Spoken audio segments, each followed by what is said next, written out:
We all talk about Max and Lando and what they have to do in Qatar, but folks, remember, my boy is still in the fight. And even though he's tied with Verstappen in the championship, he still has more wins than him at the very moment. So what must Oscar Piastri do in Qatar to keep himself in the title fight going into Abu Dhabi?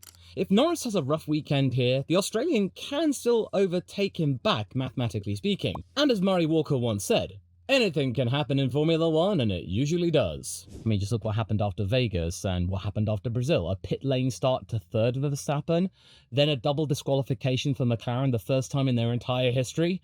Yeah, anything can happen. However, I'm not going into this video alone, so for any of you out there calling me a Lando hater or I'm wearing my Union Jack glasses because it seems to chop and change with every single video at this point, I've actually brought you into the equation with a community poll. I got you to ponder over 4 potential game plans which Piastri could maybe run with, and I received about 6,000 votes in the last 24 hours. The lowest, with 2% of the vote, just 2, play it safer than planned but still bag a podium. Now, hey, remember, I'm taking your votes into account here. This isn't necessarily my take. So for this and the other 3 scenarios voted for, I will be talking about why he should maybe take up this option and why he should not take up this option. So this is just a bit of a thought experiment here to try and figure out what exactly Oscar's going to do here, because it is a little bit of a mystery.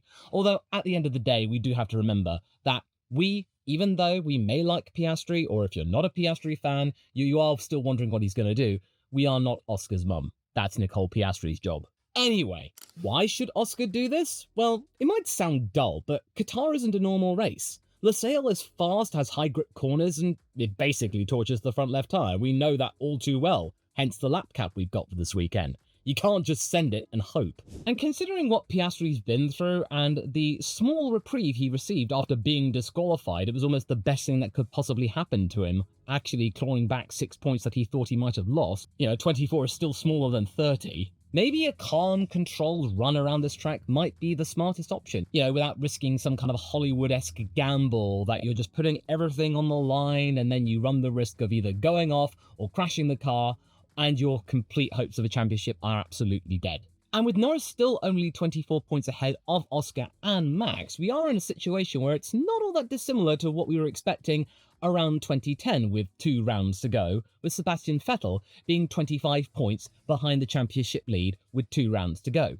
And yes, I know you're about to get your phones of doubt out and saying, oh, well, actually, Vettel didn't have the luxury of a sprint race to include. Yes, I am very much aware of that. Thank you very much. What I'm trying to get at is that we've had similar gaps in the past and we've had major upsets. It's not over yet, folks. And speaking of history, that often tends to care more about the final points roster than how brave you were at the time, because memories can fade or get mixed up. A safe podium whilst Norris goes absolutely hell for leather and then maybe gets a mistake befalling him, like how he got in qualifying in 2023, and then he got a harsh stop-go penalty in 2024, that can mean it keeps you in mathematical range. Basically, what I'm trying to get at is that maybe just a professional drive will do, as in you just go out there, you don't take any risks, and you just bring the car home with what you have to have. Yeah, it's not particularly sexy, it's one without incidents, but it will keep the team happy because it kept the team out of the headlines for all the wrong reasons. Just bank a solid amount of points and not get into any mischief whilst there's absolute chaos reigning around him. And maybe finally a return to the podium after what feels like an eternity, and this might all turn out to be some kind of smart investment rather than just simple cowardice. But don't worry, we are going to be talking about why Oscar should not do this. Because obviously playing it safe risks turning Oscar into the dependable guy, but also a forgettable guy. Fans don't as quickly remember the more careful ones, they more remember the legends. He would be hesitating, and elite drivers like Max will absolutely pounce on him and chew him up and spit him out. And on the team side, we all know too well how McLaren likes to orchestrate rules which are safe. They've used team orders and they will continue to do so as long as it remains legal. And if Oscar plays a too safe race around here, it might lend some credence to the narrative that he may forever be just that dependable number 2 driver behind Lando Norris and prop up McLaren in winning yet more constructors' titles, and that he is good, but he will never be good enough to be able to topple Lando Norris no matter what is thrown at him. So yeah, a safe podium might be smart, but based on the fact it only scored 2%, yeah, nobody wanted this option. And quite frankly, if we want to bring in the Australian analogy, it's like you go to an Aussie barbecue and then you look at the platter and you go, "Ah, no thanks, mate, I'll have a salad." Emotionally tragic, am I right? And we all know, based on what happened after Austin, Oscar Jack Piastri, he does love a good Texas-sized barbecue. Then we got scenario 2, which was in third place, but albeit with only 4%.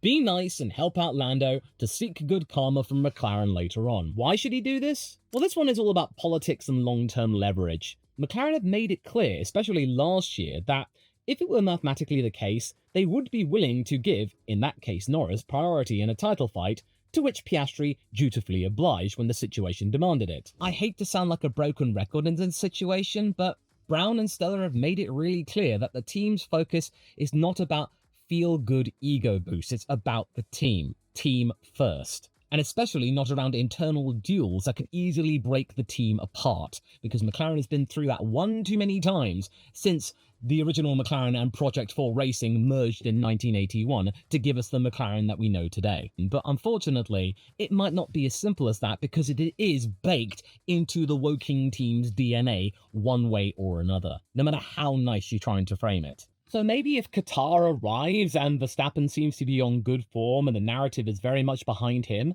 there might be some kind of private pact which is not telegraphed to the wider world that Oscar chooses to back up Lando in whatever way he can do, or whatever transpires in the race itself. Oscar helping out his teammate could pay off in kinds of ways which to us would be alarming, but from within, with the team that pays his salary, it could underline that he is a team player without question. It would buy him goodwill with everyone involved. And if Norris were to ever move on, he would then become the leader without question. And it may help Oscar gain some standing with Norris fans too. It would look like some kind of noble act. If framed right, of course. Now, don't worry, I have taken into account the top 5 countries from which you hail from. They're right down here. It's a swathe of countries which, understandably, have investment with all 3 championship challengers. It's a bit of a tightrope of a situation to try and navigate without one contingent saying, oh, you're biased, or oh, you're just a hater. You'll all have your different ways in which Oscar should go about this, but based on the fact that out of all of these countries, as well as the ones below that may have participated in this poll, with only 4% of the vote, you clearly don't want Oscar to be the team player, which is a really interesting situation. But for the purpose of the video, if Oscar openly plays the wingman to Lando in Qatar because it maximizes McLaren's title odds of getting the double, a lot of neutral viewers could respect that. Also, if Norris wins the title this year thanks in part to Oscar's help when it mattered most, it gets easier maybe politically to back Oscar should the season be absolutely flipped, where he is the one that has momentum and Norris may not gel well with the brand new car. It might all come right round back to the Australian. But let's remember here, we've also got to talk about why he shouldn't do this, because this gets a little bit ugly. Because as I've talked about in a few videos, as well as back in 2023, this is a track where it is very much Oscar's jam.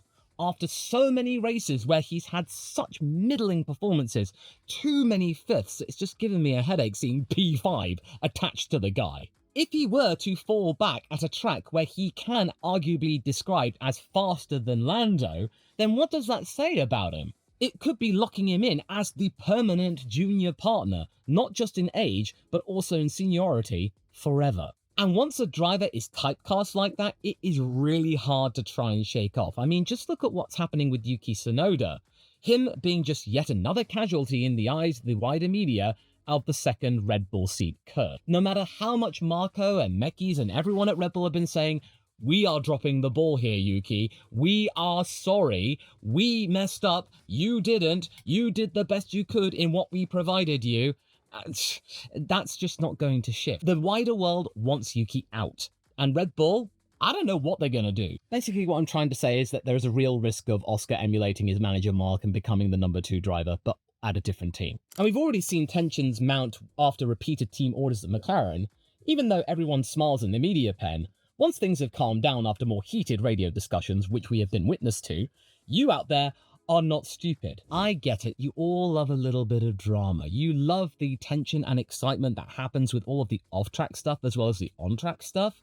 But at the same time, I could easily imagine you don't want decisions to have been managed from the pit wall when otherwise it should have been done by the actual cars and the people inside them.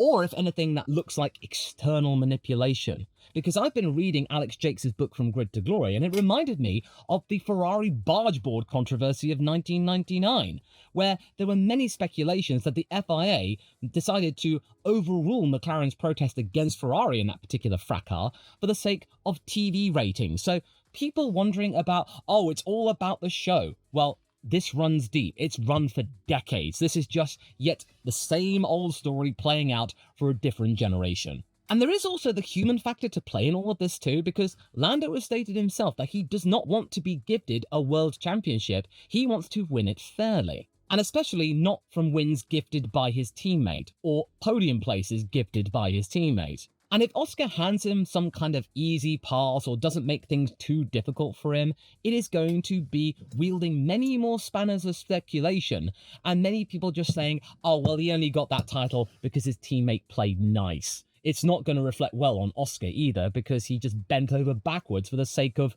well, McLaren's supposed golden boy. And it also may make Lando feel terrible within himself. Despite all the things said to him, Norris has defied orders before to repay something that Piastri did for him. Let's not forget the sprint swap in Qatar.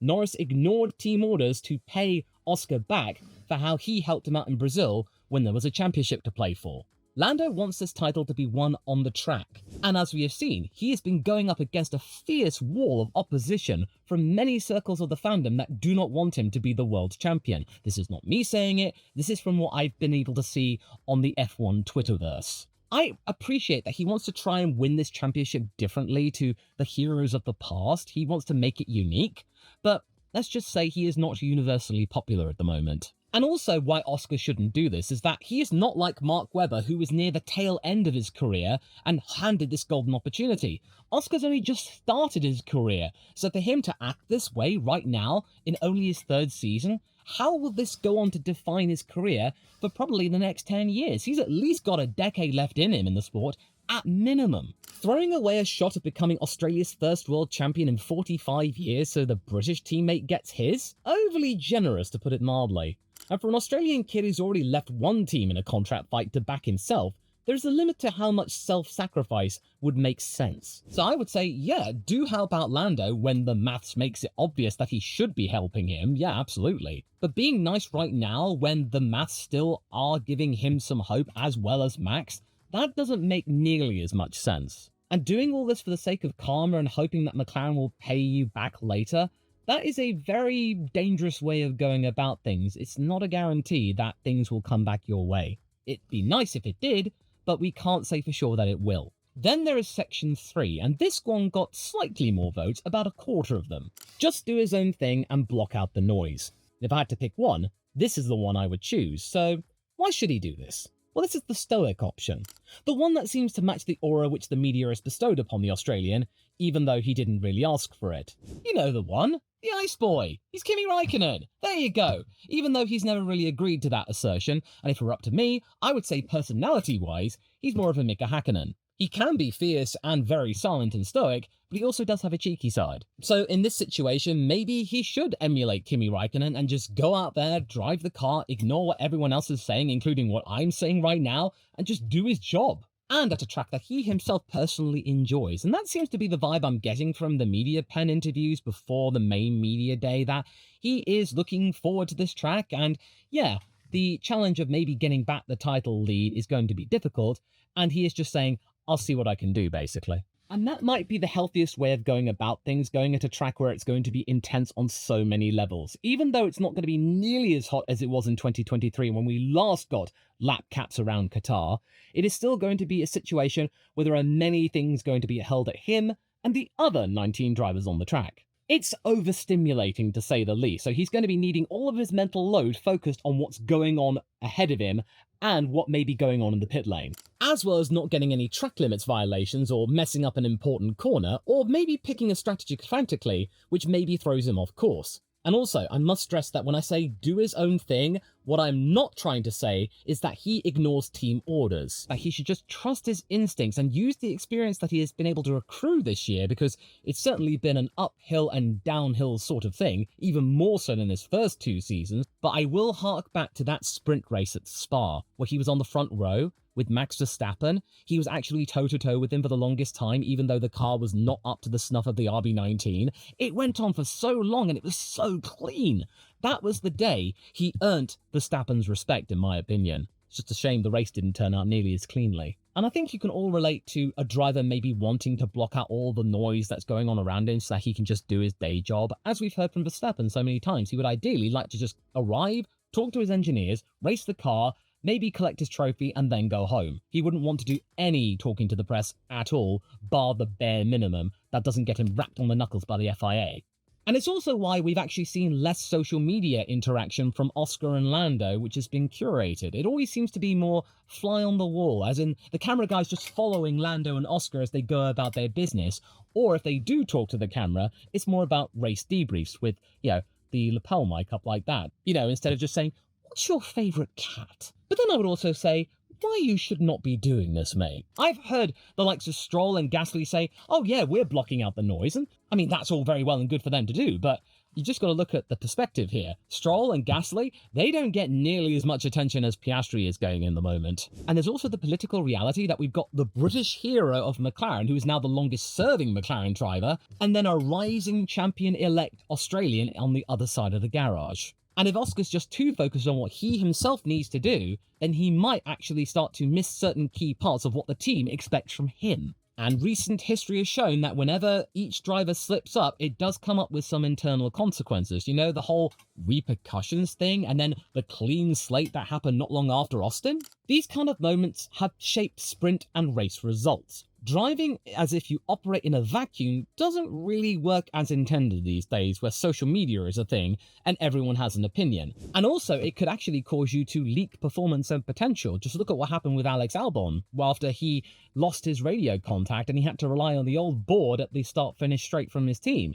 It meant that he wasn't able to get critical information in a specific way. But then at the same time, he could have a better excuse if he did ignore team orders, because he could just say, "Oh no, sorry mate, I didn't see the board." A very handy tactic back in the day when team radio wasn't nearly as efficient, or it wasn't even a thing. And yes, there is a risk to his image here as well, because we all like to talk about what a driver does in a particular race, myself included. It does carry on, and we want to talk about it for days. If doing his own thing then transforms into him ignoring what seems like a reasonable request, how does that look towards everyone that's watching the race? It could be seen as selfish or naive or short-sighted. Now I get it, some might love the lone wolf energy here, but others may prefer the idea of a team player. Sometimes we like a rebel, but other times we may not want selfish gits racing the cars that we love so much. Also, being totally independent might wind up being slower, as I said with Albon.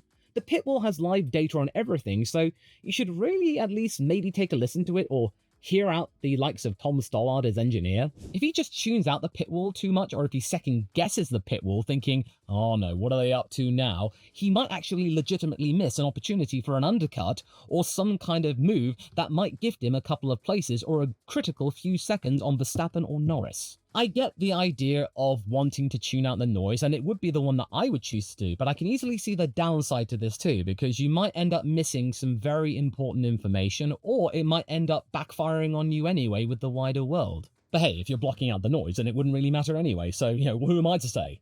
But okay, this is the one that we're waiting for here. With 69% of the vote, this is the nuclear button. This is the chaos option. Go out in a blaze of glory and papaya rules be damned! The romantic case for licking the stamp and send it is very strong with you thousands out there.